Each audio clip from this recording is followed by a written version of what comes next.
বিতর্ক যেন পিছু ছাড়ে না সাকিব আল হাসানকে। খেলা থেকে শুরু করে ব্যক্তিজীবন সব নিয়েই আলোচনায় থাকেন তিনি। তবে এবারের বিষয়টা একেবারেই ভিন্ন। বুধবার ১৪ই আগস্ট রাতে সামাজিক যোগাযোগ মাধ্যমে ছড়িয়ে পড়ে কয়েকটি ক্লিপ, যেখানে সাকিবের সঙ্গে দেখা গিয়েছে সাবেক অর্থমন্ত্রী মুস্তফা কামালের কন্যা ও বিপিএলের দল কুমিল্লা ভিক্টোরিয়ান্সের মালিক নাফিসা কামালকে। সাকিব আল হাসানের এমন ভিডিও ক্লিপ স্বাভাবিকভাবেই নজর এড়ায়নি দেশের ক্রিকেট ভক্তদের।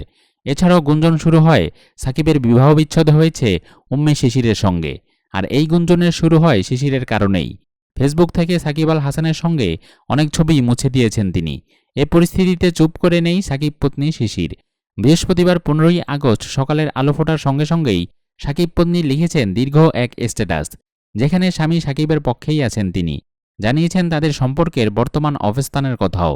নিজের ভেরিফাইড ফেসবুক পেজে এক স্ট্যাটাসে শিশির লেখেন, আপনারা নিজেদের পছন্দ অনুযায়ী মতামত জানাতেই পারেন, সে বিষয়টি নিয়ে আমার কিছু বলার নেই। সবারই মত প্রকাশের স্বাধীনতা আছে।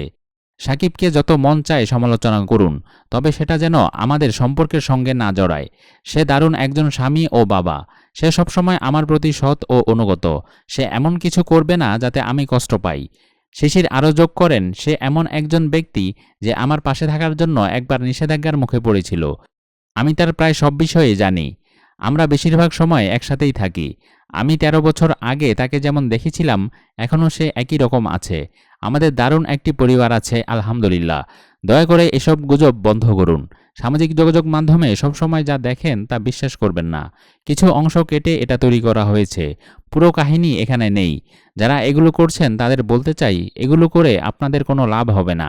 আমি আমার ব্যক্তিগত জীবন নিয়ে কথা বলতে চাই না।